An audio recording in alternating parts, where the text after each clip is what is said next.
Greetings, ladies and gentlemen. Welcome to Beyond Second Cognition. I'm Beall.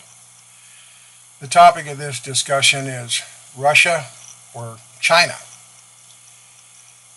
While people are focused on what's going on in D.C., those particularly that follow the Q movement, seeing the perpetual pissing match between congressional committee people and Nancy Pelosi and Charles Schumer and all the orchestration they're going through, assaulting Trump from every angle, within Congress, within the courts, within the media, people aren't really noticing what's going on in the nuance arena with the trade talks with China.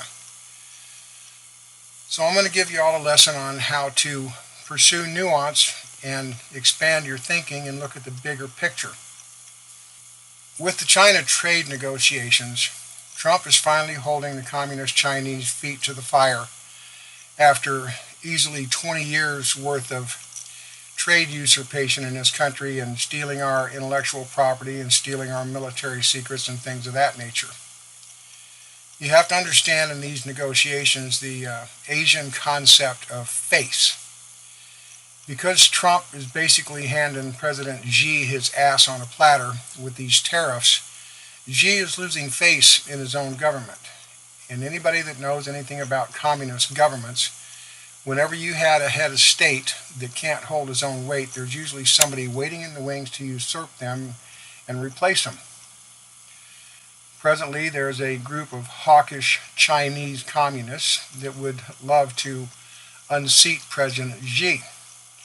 If he loses enough face, then he's liable to lose his job, and then Trump will have to negotiate with a more hardline communist, perhaps an unknown quantity. So people are not paying attention to the impact and the import of these trade negotiations. The Chinese communists have tremendous influence over the Democrat Party, particularly in California.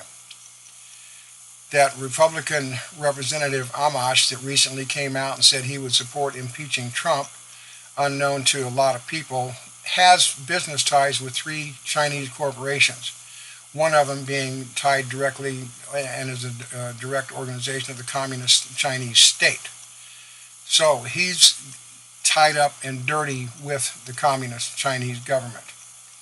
Nancy Pelosi's husband has intimate ties with the Chinese government through business interests in Shanghai.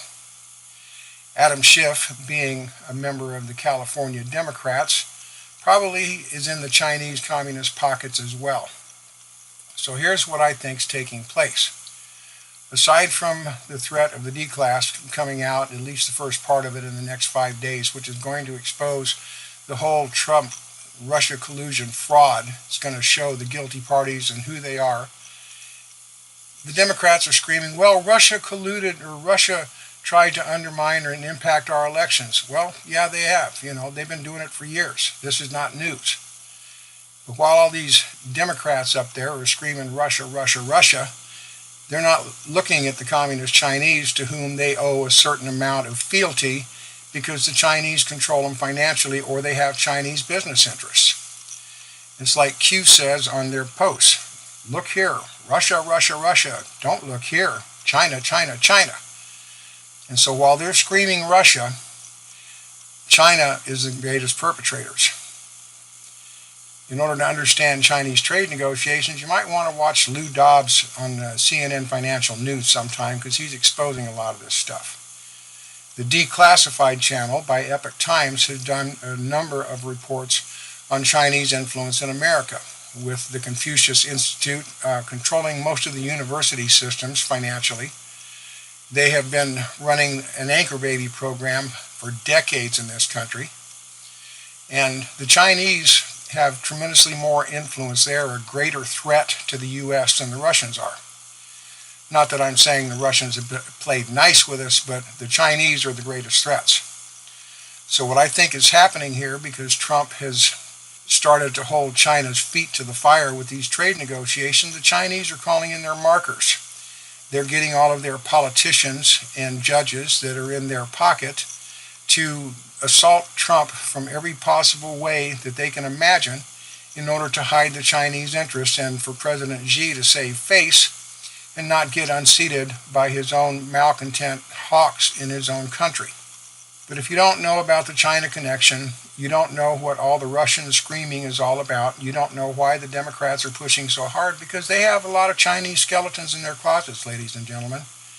And as long as you just focus on what's going on in D.C. and you don't know about the China connections and you think trade is just economics, you don't have a clue about what's going on behind the scenes, this marking up all of this democratic angst and fury. Socialists like Bernie Sanders and AOC, they're communists. I don't care if they want to pretty it up with the words like progressive or socialist like Joe Biden, they're still communists. Joe Biden's son, Hunter, has all sorts of Chinese connections as well. So all these people are dirty with the Chinese, but not, so much the Russians.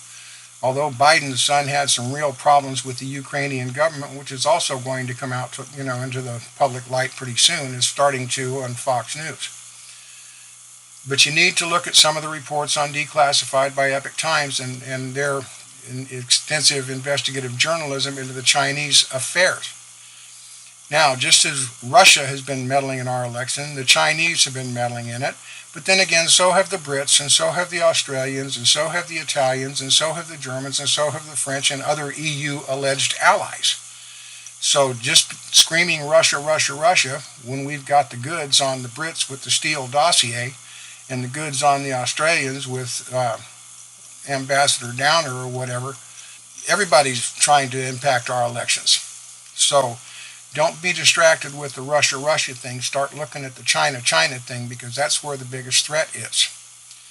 So I thought I would put this out here to inform you people to look beyond the superficial picture.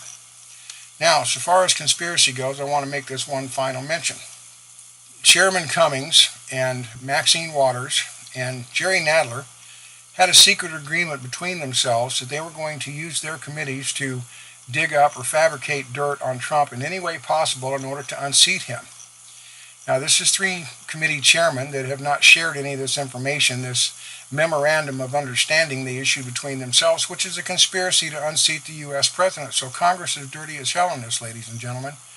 That MOU is a stamp of proven conspiracy to unseat the president by 3 committee chairmen sitting on the most powerful committees in Congress. So when they're screaming about Trump and conspiracy, you better look at who the real conspirators are and who's really working with this in collusion with their crooked political activist judges. What Americans are learning is that their entire governmental system that's supposed to safeguard your freedoms is doing everything it can to undermine your freedoms. This is the deep state. And if we don't root this filth out once and for all, you can kiss America goodbye. And I'm not being a fatalist by saying this. But you have to look past the mainstream media who are colluders in this conspiracy to unseat this president because they're communist operatives too. You're not going to know the true picture. So don't get lost just in the superficial aspects between Trump and Congress. You got to look at the Chinese behind the scenes. You got to look at the EU also working with George Soros behind the scenes to see the bigger picture. So expand your thinking, do the research, look at the Epoch Times articles on Declassified, and get yourself educated, because only when you see the big picture are you going to understand the threat that this nation is under. For those of you doing the work, stay the course. Don't give up on yourselves.